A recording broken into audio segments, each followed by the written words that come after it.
Bueno, ¿qué tal? Buenas tardes para todos. Siguiendo en esta sala de técnicos, ahora a continuación tenemos un tema que se denomina pruebas ambulatorias en el consultorio de adultos. Quien me acompaña a mi izquierda, la técnica en cardiología Magdalena del Gaudio. Ella es coordinadora del área ambulatoria de cardiología. Y quien les habla, Ezequiel Villo, jefe de residentes de cardiología del Hospital Italiano. Así que bueno, Magdalena, ¿quiénes son los que nos acompañan y van a charlar con nosotros de las pruebas que hacemos en la parte ambulatoria?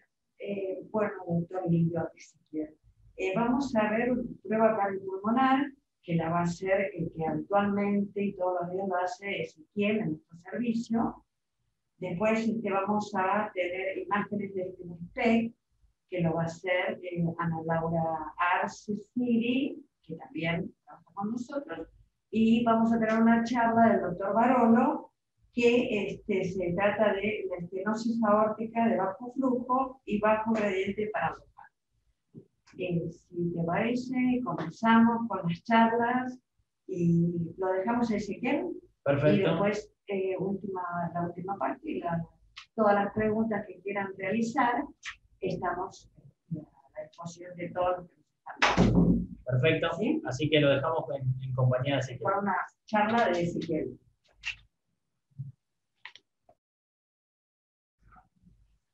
Hola, muy buenas tardes a todos. En principio, agradecer la convocatoria y la participación hoy de las jornadas del Hospital Italiano. Soy Ezequiel Medve, técnico en prácticas cardiológicas, que desempeño mi labor en el área de electrofisiología del deporte del sector ambulatorio del hospital. Y haciendo propio quizás este eslogan que nos acompañó a lo largo de toda la jornada, un día en el Hospital Italiano, el primer interrogante que me aparece es el siguiente, que nos sucedió quizás ya no, pero tiempo atrás, de tener la sala en estas condiciones. Quizás fue algo llamativo y algo inesperado por lo abrupto y llamativo que fue el atravesar lamentablemente esta pandemia. Entonces, en principio, lógicamente, para preservar la calidad de vida de cada uno de los pacientes que asistiesen al hospital y que pudieran cumplir con ese aislamiento, nos encontramos con esta nueva modalidad, y también el desafío de poder afrontarlo y que puedan seguir siendo evaluados de la misma calidad en que solía hacérselo tiempo atrás. Entonces, en principio, también esta disminución del caudal no solo fue en este aspecto particular, sino también que se presentaba esta disyuntiva entre que quizás el medio de contagio no permitía hacer ciertas prácticas, como lamentablemente, aún siendo una práctica tan noble como la ergometría, presentando estas características imposibilitaba el hecho de que pudiese realizarse, porque quizás presentábamos como un riesgo mayor de aerosolización, y quizás también al momento de la toma de la presión arterial, como es habitual en esta práctica, no iba a poder cumplirse de un modo óptimo y recomendado este distanciamiento mínimo de 1,80 m que digamos, ayuda al no contagio.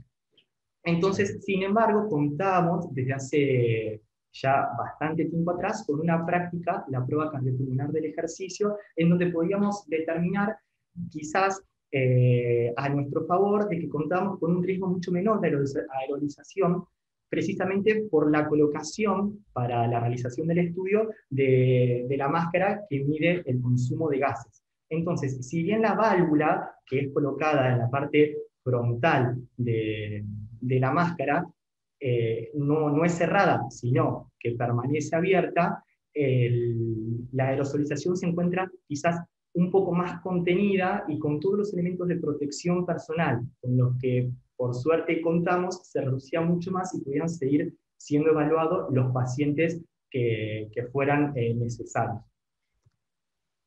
Acá les presento algunos de los elementos del equipo, y quizás un poco más detallado y en vista de las máscaras que utilizamos.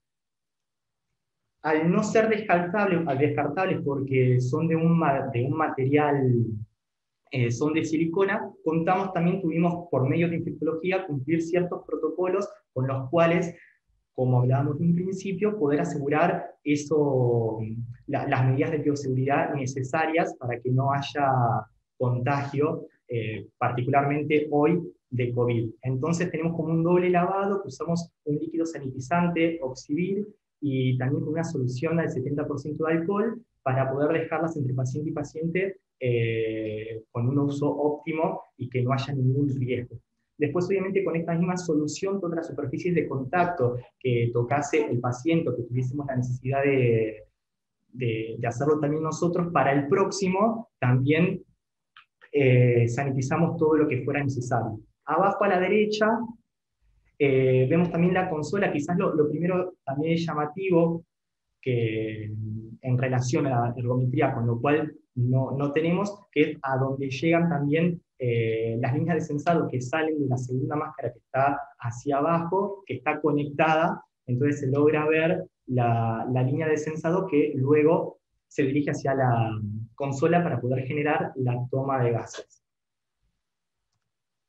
Acá, hoy en día estamos un poco disfrazados y es también para mostrar un poquito de los elementos de protección personal, y con el paciente conectado, y se lo ve a él con todo lo que solemos utilizar, que es la conexión de dos derivaciones para tener un registro electrocardiográfico a lo largo de toda la práctica y poder saber cómo evoluciona en el ejercicio. Está también utilizando ya la máscara, que se ve conectada hacia la parte frontal con la válvula de sensado, que se dirige hacia la consola para poder hacer el conteo de gases. Y nosotros lo que utilizamos es un camisolín, y también por el riesgo a aerosolización, si bien, como hablábamos en un principio, se encuentra relativamente reducido, también usamos barbijos N95 para poder generar una protección todavía más óptima para el operador que la realice. También, una de mis compañeras, por ejemplo, al tener el pelo largo, usa cofia para poder protegerlo.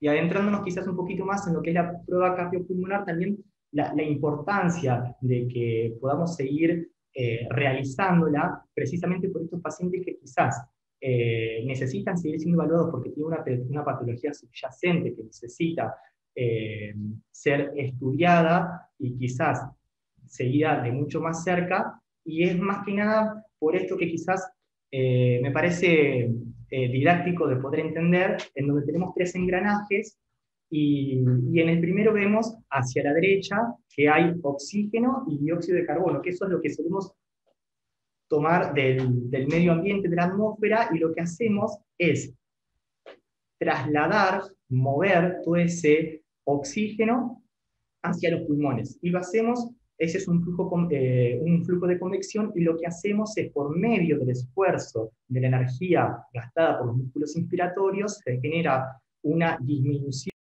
de la presión a nivel alveolar y permite el ingreso del gas, hasta que llega a la barrera hemato-gaseosa. Ahí sin gasto de energía, porque solo por difusión, por diferencia de concentraciones, pasamos al segundo engranaje, en donde todo ese oxígeno cargado del aire pasa a circulación, y el dióxido de carbono, producto de toda la metabolización celular, pasa al pulmón para poder ser expirado.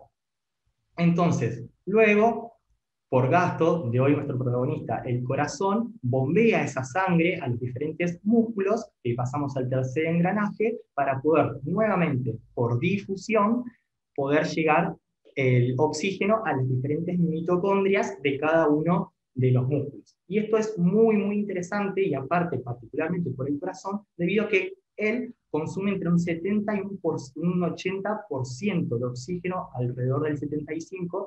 Por eso, el poder cuantificarlo y saber nos permite poder evaluar de un modo quizás más preciso en patologías muy, muy puntuales. Particularmente la prueba cardiopulmonar lo que nos permite llamativamente es evaluar quizás los extremos. Nos encontramos quizás en el diario con pacientes deportistas de elite que, frente a estos estudios con otros parámetros extras que obtenemos, que quizás lamentablemente no nos puede brindar la ergometría, poder ajustar aún más las mediciones y los esfuerzos posteriores para tener mejores resultados. Y también totalmente opuesto en pacientes que lamentablemente se encuentran muy deteriorados, como por ejemplo pretrasplante cardíaco, o algún paciente con valvulopatías específicas como estenosis aórticas moderadas a severas asintomáticas, que están viendo de ser sometidos a una cirugía para poder hacer ese recambio valvular. Acá la Sociedad Argentina de Cardiología son las indicaciones. Yo detallé algunas que estuvimos de alguna manera ya hablando previamente, en donde es indicado, por ejemplo, en deportistas en los que se desea precisar su capacidad aeróbica y el efecto del entrenamiento. La valoración de riesgo en la cirugía torácica es muy, muy importante. La evaluación pretrasplante cardíaco, y como complemento la decisión del tiempo quirúrgico en las valvulopatías. Y en este complemento, en la siguiente diapositiva, vamos a ver que particularmente en las valvulopatías tenemos quizás algunas cuestiones más que evaluar para llegar a esa decisión quirúrgica por parte del staff médico que esté evaluándolo. Como por ejemplo, también es decisivo el desarrollo de la arritmia ventricular, la evolución de la tensión arterial en actividad, si llegar a desarrollar algún comportamiento paradojal intraesfuerzo, pero fundamentalmente la capacidad funcional, que es obtenida mediante la prueba cardiopulmonar por este consumo de oxígeno, cuando supera determinado porcentaje que nosotros ya lo tenemos nomenclado, entonces sabemos a cuánto tiene que llegar cada uno de los pacientes. Si llegara a pasar ese porcentaje, que es del 85% en relación al consumo realizado, sabemos que la capacidad funcional es conservada. Entonces es un excelente indicador para saberlo y nos permitirá generar un buen pronóstico. Después también uno de los ítems anteriores en cuanto a las indicaciones era la cirugía torácica. Los cirujanos envían este estudio previo a la intervención para tener un pronóstico postoperatorio. Lo que esperamos es que haya un consumo de oxígeno mayor a 14 mililitros. Esto es bastante importante, por eso hay veces que algunos pacientes, lamentablemente, producto de su enfermedad, se encuentran algo deteriorados o por ahí no están en actividad o muy dejados de insistirle y convencerlos de lo importante que es este estudio para después su intervención, y quizás a veces notamos, uno y seguramente a muchos que realizan las prácticas, sean la cardiopulmonar o ergometría, que vemos que quizás el paciente todavía puede un poco más, que está con cierto resto, entonces insistimos para que lo pueda alcanzar y que puedan intervenirlo y que haya un buen pronóstico luego de la cirugía. También para el pretrasplante cardíaco es, junto con otros estudios y otros indicadores, pero también es necesario, y en ellos buscamos que haya un consumo mayor a 14 mililitros también, sin betabloqueantes, y el paciente de estarlo, que supere los 12 mililitros. De no ser así, es un indicador también para que el paciente entre en lista de trasplante, junto con otros parámetros, no solo de la prueba cardiopulmonar, sino de otros estudios y obviamente de la clínica del paciente. Y por último, también acá que habíamos detallado con anterioridad, en los deportistas, también de que para poder evaluar la capacidad funcional por medio del consumo de oxígeno, y hay esto que hablamos como para poder ajustar mucho mejor la práctica que esté realizando, el umbral anaeróbico ventilatorio, para poder con su entrenador ajustarlo aún más y poder tener mejores resultados. Para ir terminando, esto es una actualización muy reciente, ahora en octubre del 2020, de la Sociedad Argentina de Cardiología, que frente a esta disyuntiva, porque el paciente quizás al realizar una actividad física, sea quizás de menor o mayor intensidad, dependiendo de las características de cada uno, no se puedan cumplir con los requerimientos necesarios para poder generar esta protección que hablábamos al principio, tanto del operador como cada uno de los pacientes, para realizar el estudio, logró sacar como este punteo de las características que debieran existir para poder preservar, o por lo menos, como sabemos, esto es dinámico y va modificándose, pero hasta este momento con lo que contamos. Obviamente que después, dependiendo de cada ámbito, a veces podrán llevarse a cabo, y si no, buscar las maneras de poder asemejarlas lo mejor posible. Pero en cuanto a los requerimientos edilicios, lo que recomiendan son espacios amplios, bien ventilados, de ser necesario, de ser posible, mejor dicho, que haya un alto filtrado de partículas, intentar espaciar los turnos lo máximo posible, y un cuidadoso interrogatorio de los administrativos al paciente sobre síntomas o cuidados estrechos. Acá en el hospital, al ingreso, se le toma la temperatura, también tienen el triage, cuando realizan el ingreso para la práctica que deberían hacerse, también se les consulta, y obviamente nosotros intentamos ser también lo más específicos posible y bien detallados al momento previo de realizar el estudio, para determinar de que verdaderamente no haya quizás algún signo que nos llame la atención en el que podría estar el paciente atravesando la enfermedad. Requerimientos del paciente, muchos ya íbamos haciéndolo, que es el firmar el consentimiento informado, concurrir solo, quizás antes uno, si venía acompañado por ser una persona mayor, se quedaba el acompañante, pero ahora lamentablemente no puede ser así, tiene que estar solo, ropa cómoda, no deberá cambiarse en el consultorio, libre de síntomas, que eso ya lo vimos con anterioridad, y en caso de haber padecido COVID-19, debe transcurrir por lo menos 30 días desde el alta epidemiológica. Usar tapabocas durante la prueba, esto es reciente, en este caso particular, como hablábamos en un principio, corremos con la ventaja dentro de la prueba cardiopulmonar de que se encuentra la aerosolización un poco más contenida por la máscara que utilizamos, así que en este caso no sería necesario, porque el paciente retira su barbijo para poder colocarse esta máscara. Y obviamente lo que venimos insistiendo y que es fundamental, lavar las manos antes de comenzar la prueba y entrar en contacto con los utensilios, con agua y jabón o alcohol del 70%. Nosotros en particular usamos esta solución sanitizante, que es el Oxivir, tanto para los elementos que tocamos nosotros en la superficie como para la higienización de las máscaras. Y requerimientos del personal de salud: permanecer la menor cantidad de personas dentro de la habitación, mantener distanciamiento social 1 o 2 metros la mayor cantidad de tiempo posible, usar el equipo de protección personal descartable durante toda la prueba, y limpiar con solución clorada o alcohol al 70% todos los utensilios una vez terminada la prueba. Así que espero que les haya resultado interesante. Muchas gracias por el haber asistido, el estar acá hoy acompañándonos en las jornadas, y cualquier cosa dejo mi mail para que me puedan consultar lo que quisieran. Muchas gracias. Hola a todos.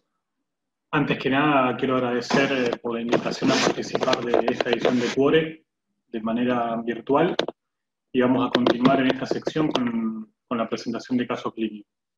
A continuación se presenta un paciente de sexo masculino de 85 años de edad. Como factores de riesgo presenta hipertensión arterial, dislipemia y extabaquismo. Tiene como antecedentes cardiovasculares una FA crónica por la cual está anticoagulado, y a su vez enfermedad coronaria con revascularización endovascular en 2012 con 3 stents, y luego en 2018 en contexto de un apremio positivo con 4 stents más. Todo esto fue realizado en otro centro. Como otros antecedentes de relevancia, presenta un cáncer de vejiga que fue operado en el año 2017 con requerimiento de radioterapia y de quimioterapia, actualmente libre de enfermedad y en seguimiento por su oncólogo de cabecera. Está medicado con acenocumarol, clopidogrel, bisoprolol y rosuvastatina, y fue derivado al consultorio de cardiología por su médico clínico debido a un cuadro de disnea en clase funcional 2-3 y angina típica de aproximadamente 6 meses de evolución, siempre de esfuerzo, y nunca presentó síntomas de reposo. Como estudios complementarios que llegan al consultorio, presentaba un electrocardiograma y un ecocardiograma Doppler.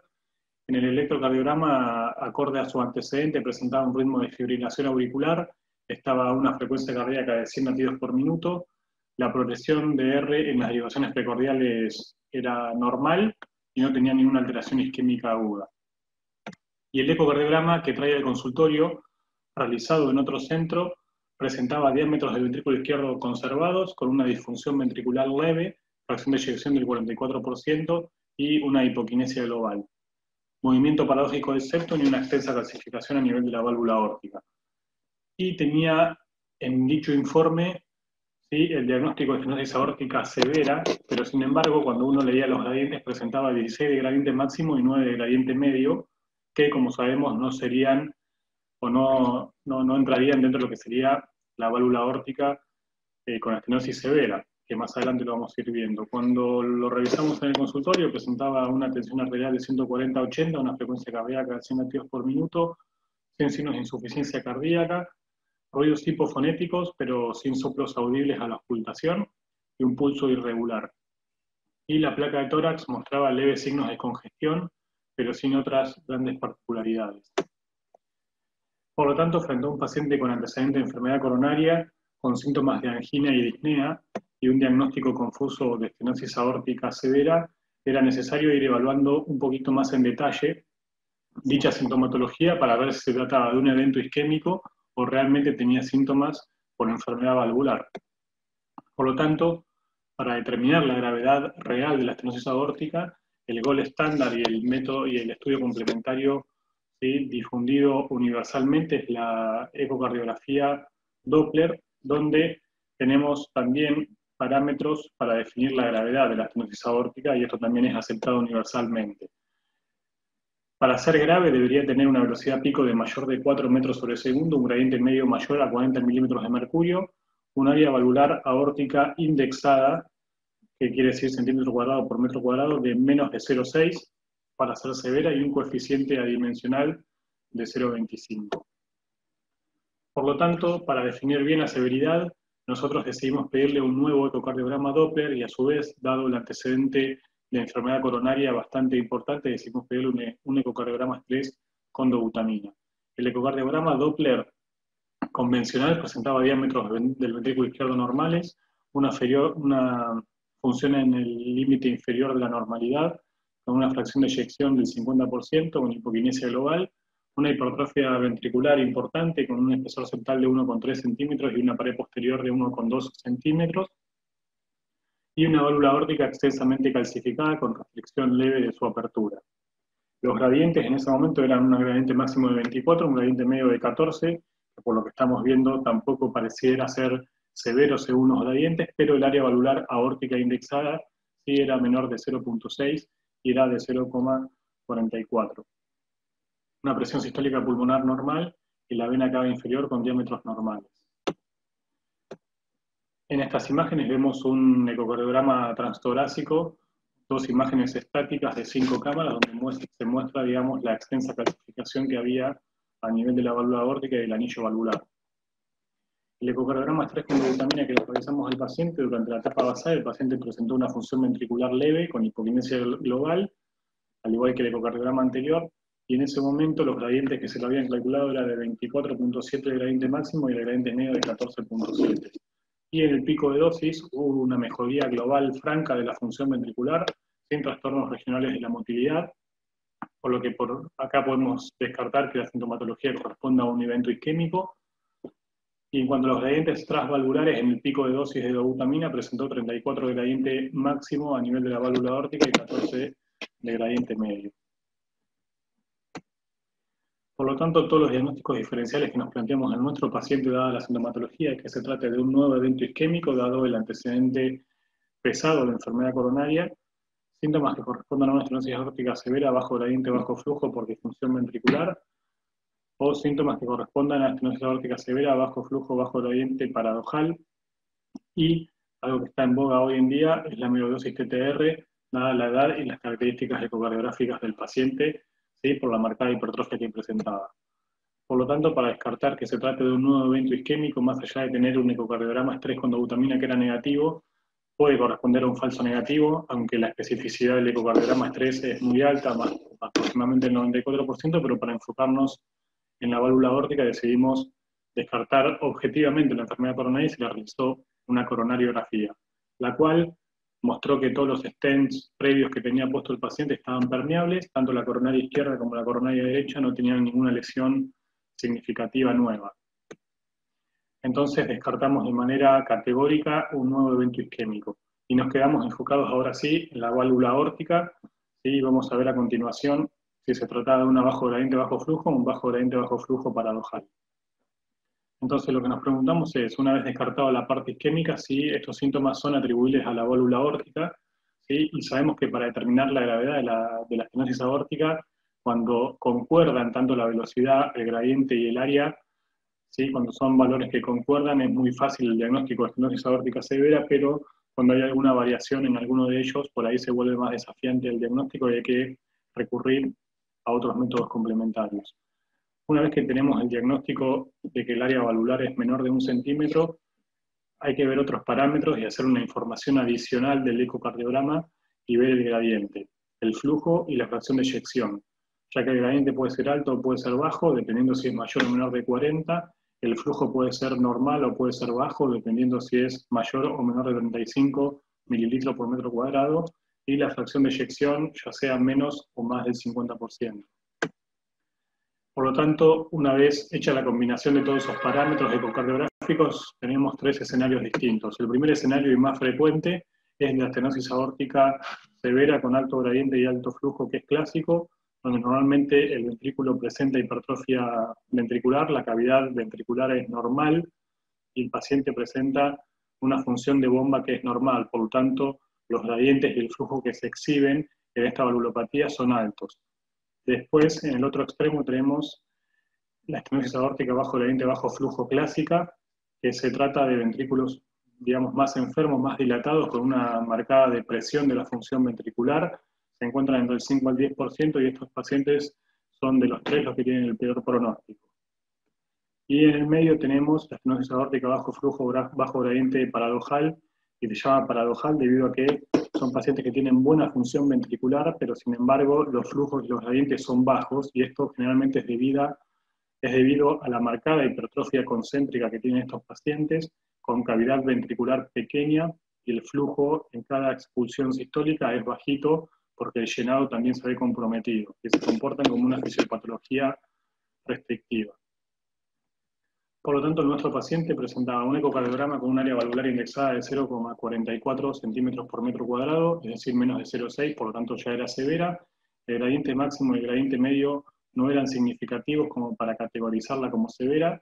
Y acá, en esta oportunidad, el volumen sistólico, hablando como un valor normal de 35 o más, el volumen sistólico era bajito, tenía 30 mililitros, por lo cual entra en lo que sería bajo flujo, con una fracción de eyección normal. Y los diámetros del ventrículo izquierdo también estaban normales.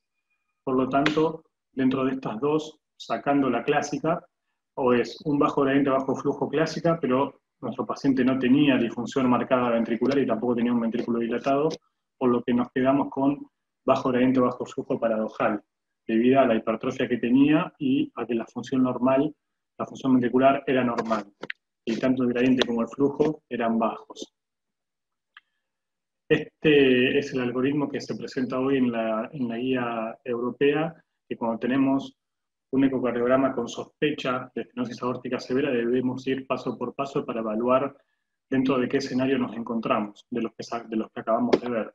Cuando tenemos entonces el área menor de 1 centímetro, lo que tenemos que ir a evaluar es el gradiente. El gradiente puede ser más de 40 o menos de 40, en el caso de nuestro paciente era menor de 40, presentaba un área valvular aórtica de menos de 1 centímetro, y en este caso, al presentar un área que es severa y no levantar gradiente, es necesario evaluar en tercer escalón el flujo, y evaluar si es más de 35 o menos de 35. En este caso era menos de 35, por lo tanto era un bajo flujo. Y hasta ahora entonces tenemos un paciente con estenosis aórtica severa por área, pero que tanto el gradiente como el flujo son bajos, y cuando estas dos cosas son bajas, lo que tenemos que ir a evaluar es la función ventricular, para ver si se trata de un bajo gradiente bajo flujo clásico, por disfunción ventricular, o un bajo gradiente bajo flujo paradojal. Y en nuestro caso, nuestro paciente tenía una función ventricular que era normal, el 50%, por lo tanto lo podemos englobar en lo que podría ser la valvulopatía paradojal. Pero aún, digamos, no estando seguros con el diagnóstico, solamente con el ecocardiograma tenemos otros criterios que aumentan la probabilidad de llegar a este diagnóstico de estenosis aórtica bajo gradiente bajo flujo paradojal, y son criterios clínicos, es decir, que tenga un examen físico consistente con estenosis aórtica severa, síntomas típicos sin otra explicación, y generalmente esta patología se ve en pacientes ancianos mayores de 70 años. Como datos cualitativos del ecocardiograma podemos ver la hipertrofia ventricular izquierda. Generalmente en estos pacientes añosos y con historia de hipertensión arterial suelen tener bastante hipertrofia ventricular, y eso hace que la cavidad sea pequeña y el flujo que exhiben es bajo, o una función longitudinal del ventrículo izquierdo también reducida, sin otra explicación.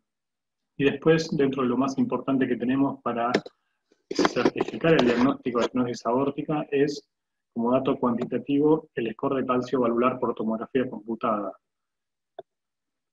Se decide realizar una tomografía para evaluar el score de calcio y qué tan marcada calcificación tenía la válvula aórtica, y vemos acá en estas dos imágenes, ¿sí? En el centro de la imagen, tanto el anillo aórtico como la válvula aórtica presentaban una marcada calcificación. Esta imagen muestra lo mismo también con calcificación de las arterias coronarias, y en esta última imagen vemos que también tanto la aorta ascendente como la aorta descendente tenían marcada calcificación.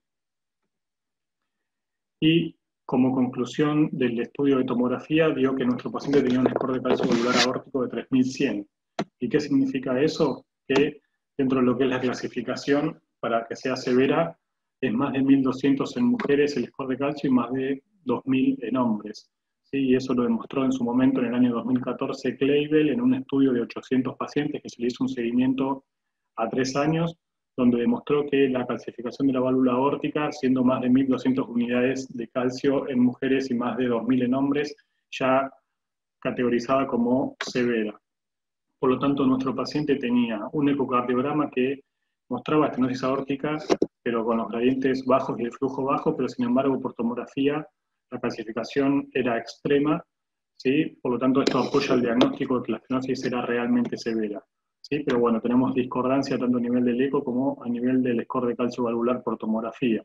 Por lo tanto, dada la discordancia entre estos dos estudios, para certificar el diagnóstico y decidir la estrategia terapéutica de nuestros pacientes, se decidió realizar una resonancia magnética cardíaca, la cual permite una mejor evaluación del área valvular, ¿sí? Realizar una volumetría precisa para ver bien el flujo transvalvular, la función ventricular, que generalmente sabemos que por resonancia es mucho más específica que por ecocardiograma, ya que obviamos, ¿sí?, la mala ventana. Y por último, y que marca el pronóstico, es la fibrosis miocárdica, independientemente de que tenga presencia o no de isquemia miocárdica. Una vez hecha la resonancia, se llega al diagnóstico de estenosis aórtica severa bajo gradiente bajo flujo paradojal, ¿sí? Ya que el área valvular era acorde a una estenosis aórtica severa. La volumetría, el flujo dio de 28 mililitros por metro cuadrado, o sea que era menor de 35. La función ventricular presentaba 52% de fracción de eyección, ¿sí? Y no tenía presencia de fibrosis.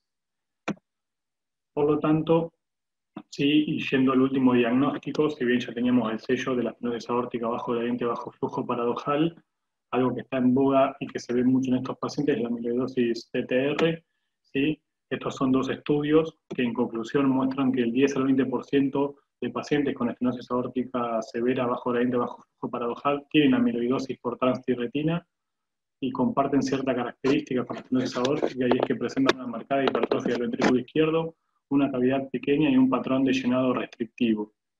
¿Sí? Son pacientes que al realizarles el reemplazo valvular, si concomitantemente tienen amiloidosis, el pronóstico es peor. Por lo tanto, para descartar esta patología, nuestro paciente se realizó un centellograma con pirofosfato, la cual mostró menor captación del radiofármaco a nivel miocárdico en relación a la esquelética. Por lo tanto, los hallazgos centellográficos no fueron sugestivos de esta patología. Y a nuestro paciente, ya habiendo descartado amiloidosis y teniendo el diagnóstico definitivo de estenosis aórtica severa, se lo sometió a una evaluación por un equipo multidisciplinario que es el Heart Team, para eventualmente decidir por un reemplazo valvular aórtico o un tratamiento endovascular con TAVI, y en nuestro paciente se decidió finalmente, dada la edad y las características clínicas, realizar un tratamiento endovascular mediante el TAVI. Se realizó el procedimiento, no tuvo grandes complicaciones. Por lo tanto, para finalizar con nuestro caso clínico y como conclusiones, sí, es fundamental definir la gravedad de la estenosis aórtica para indicar el reemplazo en el momento oportuno, ya que esto cambia y marca el pronóstico.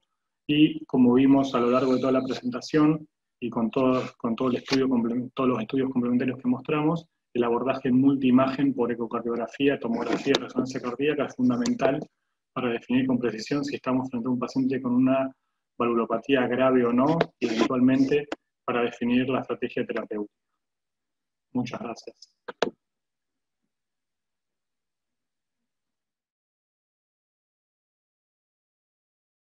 Buenas tardes, mi nombre es Ana Laura, soy técnica del Hospital Italiano, trabajo en la parte de cardiología y medicina nuclear y les voy a hablar de un día en el hospital en el servicio de medicina nuclear.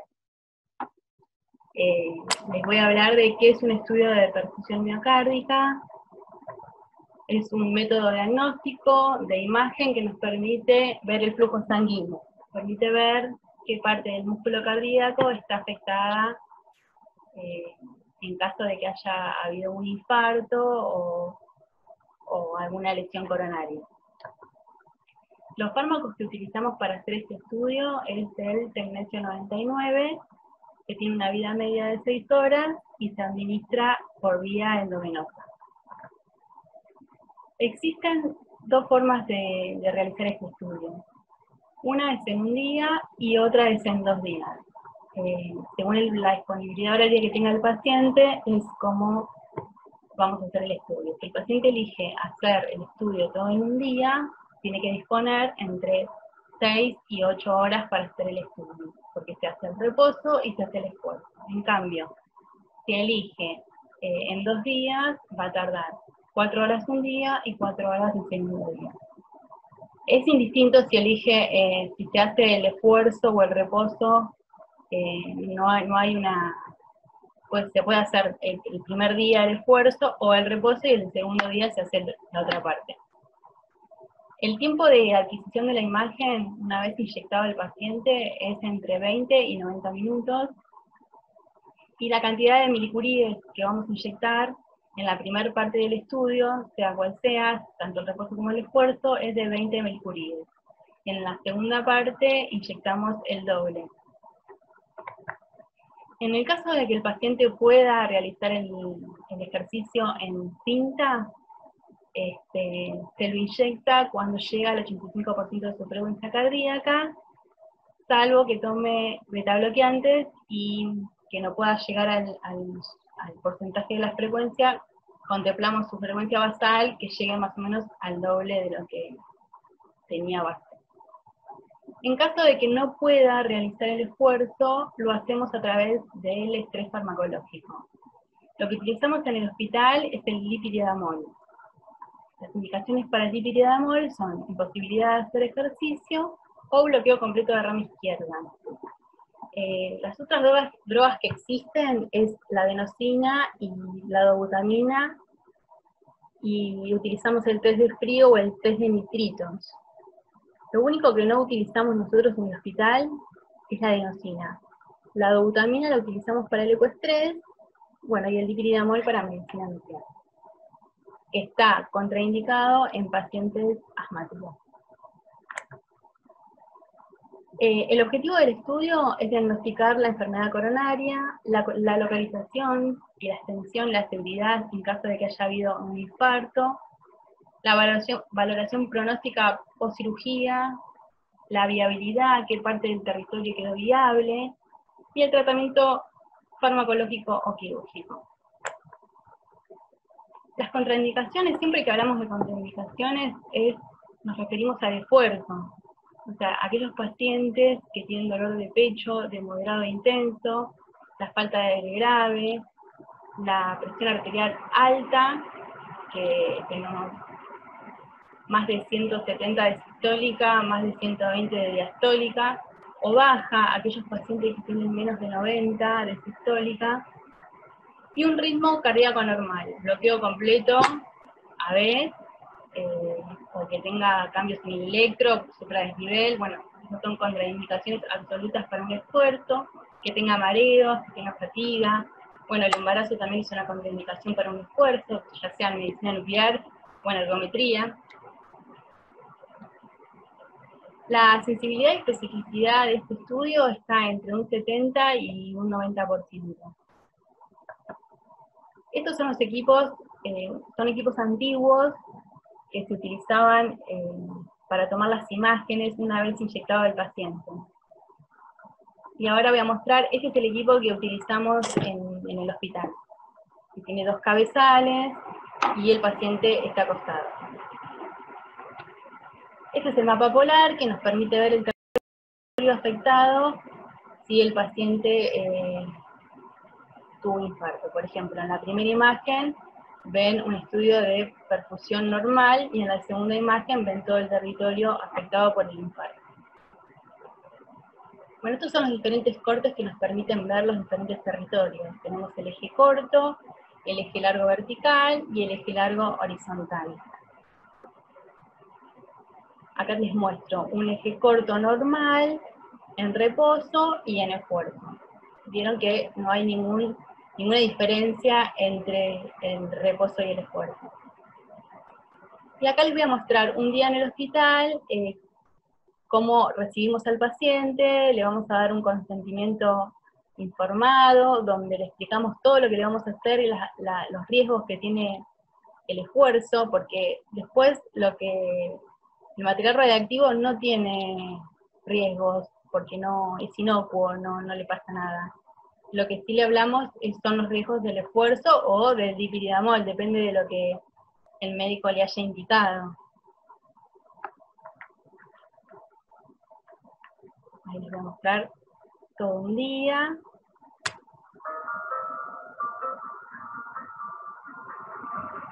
Ahí viene el paciente con el consentimiento firmado.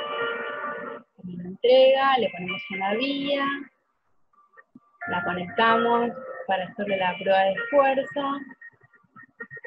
Controlamos la presión antes de iniciar.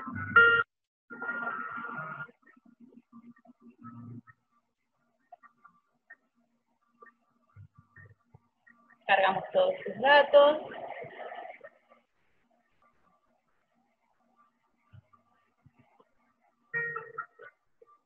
Cuando el paciente llega a su máximo esfuerzo, o al porcentaje de la frecuencia cardíaca que les explicaba antes, entre un 85 y un 90% de frecuencia cardíaca, ya está apto para ser inyectado, le pasamos el material radioactivo.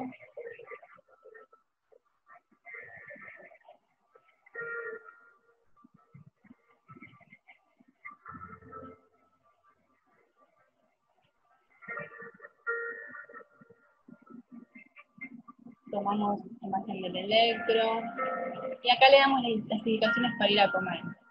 Va, come algo graso, vuelve a la hora, y le tomamos las imágenes del esfuerzo.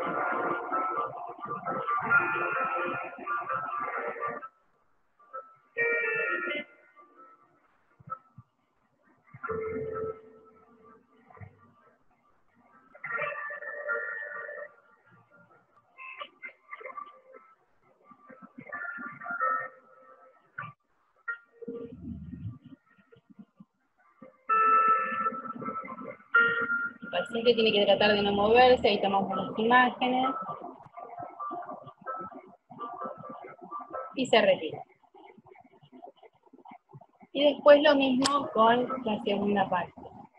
Ahora les voy a presentar el caso clínico que es post-COVID, bueno, por toda esta situación de pandemia que estamos viviendo. La paciente es una paciente de sexo femenino, de 83 años de edad, con una fracción de sección buena del 83%, post-COVID con disnea y ya tenía una SPA crónica. Este es el electrobasal con su SPA que ya tenía antes del COVID. Este es el electro post-dipiridamol, durante el dipiridamol, perdón.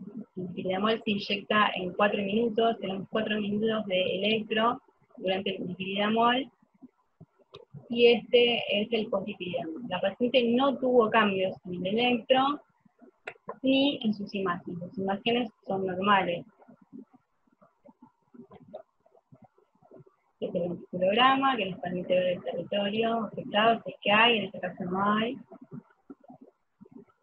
Veremos las últimas imágenes.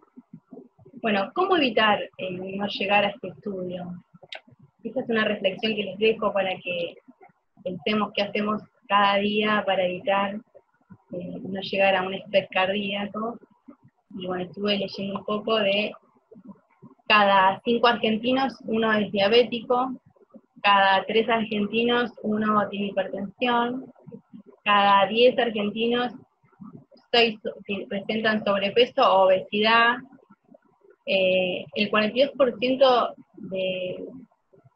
de la población es sedentaria y un 22% es fumadora. Por suerte el tabaquismo en los últimos años se ha reducido, pero el sedentarismo con esta pandemia que estamos viviendo ha aumentado un poco más, la gente se mueve menos y ha modificado su peso. Por eso el tema de la obesidad, de cada 10, 6 tienen problemas de sobrepeso, eso aumentó en este último año por el tema de la pandemia y el confinamiento.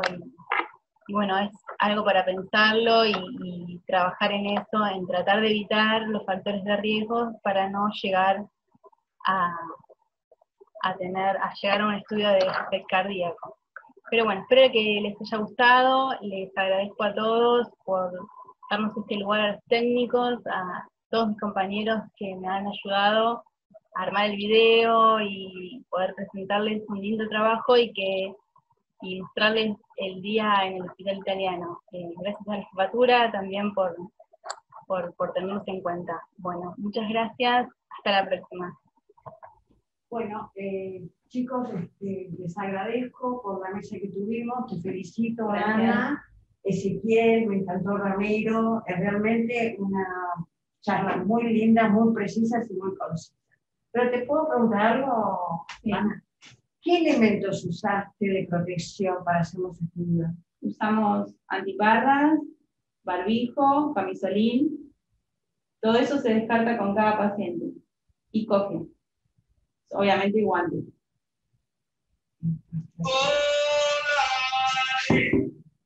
Yo tengo una preguntita para unir un poco la charla de Ramiro con la de Ezequiel.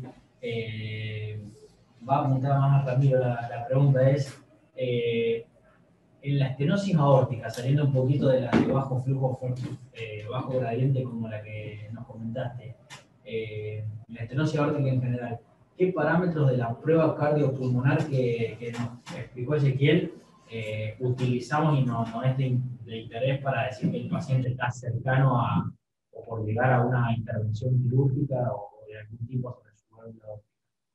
Bueno, bien, digamos, los parámetros que vemos generalmente, que son los parámetros metabólicos que nos indica el consumo de oxígeno, para la estenosis aórtica severa, para ver bien si requiere una intervención o no, va a servir tanto para la estenosis aórtica severa como para cualquier otra valvulopatía. Puntualmente para la estenosis aórtica severa, los parámetros que podemos llegar a evaluar en el consumo de oxígeno, por supuesto, es la carga alcanzada del paciente, ¿sí? Eso nos va a guiar más o menos a qué capacidad funcional tiene el paciente, ¿sí? Si desarrolla o no durante el esfuerzo arritmias supraventriculares o arritmias ventriculares, esto es un parámetro de alto riesgo, ¿sí? Para indicar, ¿sí? Y ser un poquito más precoz en la indicación de cirugía de la estenosis aórtica. El comportamiento paradojal de la presión arterial, es decir, que baje la presión arterial durante el esfuerzo, ¿sí? Lo que sería contrafisiológico, eso también es un parámetro de severidad. Y después, más específico, eso lo podemos ver en una ergometría común y corriente, más específicamente del consumo. Hay diferentes parámetros, como es el consumo de oxígeno o el volumen pico al que llega el paciente, ¿sí? Que por supuesto que si está bajo nos va a hablar de un deterioro, que probablemente la válvula está siendo sintomática y ahí hay que tomar una conducta. ¿Sí? Y también algunos otros parámetros, que es el OUS, que nos habla un poco más específico si la sintomatología del paciente o este desacondicionamiento, ¿sí? Va más hacia el origen cardiovascular o no. ¿Sí? Y esos, digamos, son algunos de los parámetros que nos guían hacia la intervención o no de la valvulopatía severa. Y por último también, y muy importante es el pulso de oxígeno al que llega el paciente, porque es algo marcador directo, digamos, de la función ventricular. ¿Sí? Y un pulso de oxígeno bajo, con un OVES bajo en un paciente con una valvulopatía severa, ¿sí? Ahí, y con baja carga alcanzada durante el esfuerzo, ahí ya no hay mucha duda de que la valvulopatía es sintomática, el paciente es de alto riesgo, ¿sí? Y son parámetros que tienen que llamar la atención para eventualmente, ¿sí?, indicar la cirugía. Ezequiel, te están haciendo una pregunta. Te preguntan, ¿cuál es? No, ese es el tiempo de adquisición de la imagen por la inyección y cuál es el tiempo que dura la imagen. Esto es para vos. Sí, post-inyección se espera 1 hora más o menos, 60 minutos, tiene que comer algo graso el paciente para que se vea bien la imagen cardíaca y no se vea ningún otro órgano. Y después, el tiempo de adquisición de la imagen son 15 minutos. Una preguntita.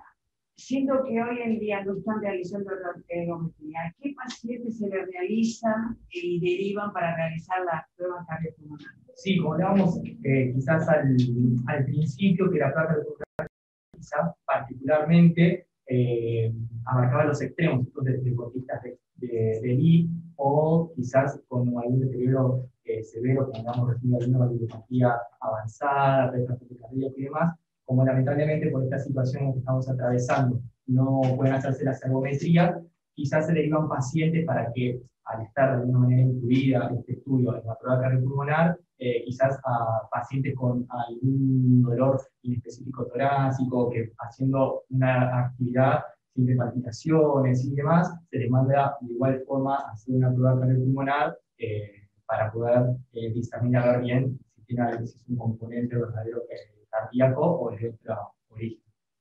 Ergometría no se estaba haciendo, claro, como dijiste, por el ambiente. Exacto. Perfecto.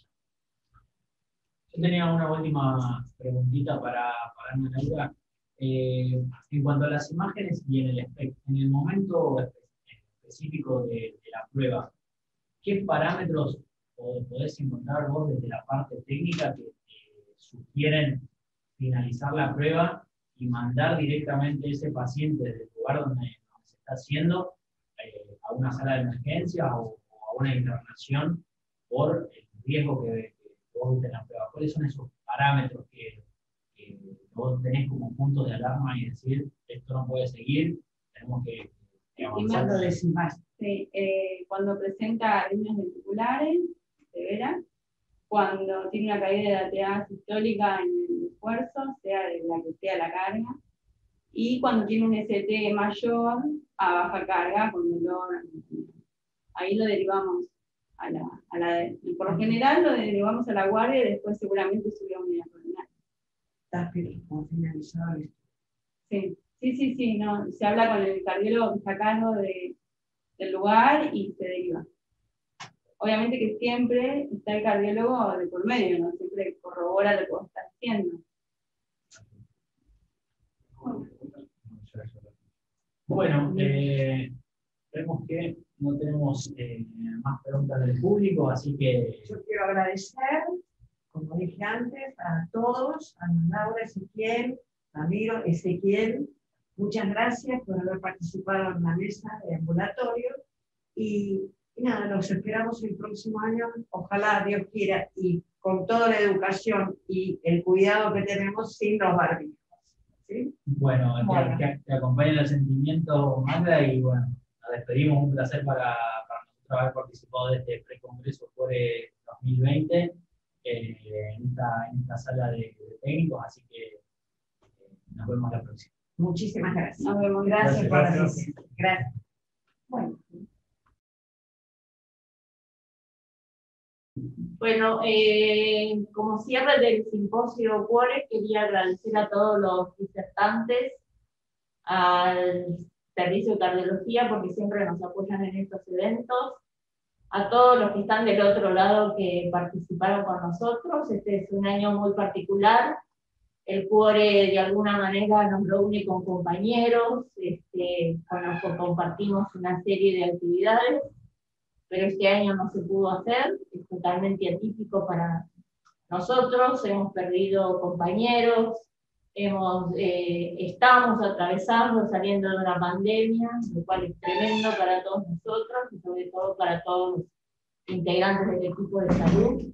Así que yo agradezco a todo el comité organizador, a Claudio, al director, al vicedirector Nico, a Patricio, a Magdalena, especialmente a Nico, una mención especial por todo el esfuerzo que puso.